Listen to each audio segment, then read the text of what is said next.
This community garden is about 18 years old, and it started when they demolished a home on this site.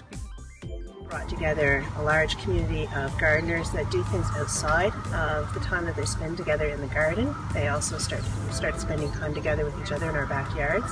What astounds me is how much food I can actually grow in this little plot. I've had a salad in here every day since late May. We've used this space to demonstrate things like how to harvest and sustainably collect water for use in our garden. There's many ways to start a community garden, but I think one of the essential elements is to have a small group, it can be 3 to 5 people, who are quite passionate about getting a community garden started. It's just absolutely critical for me to grow food. Little gardens.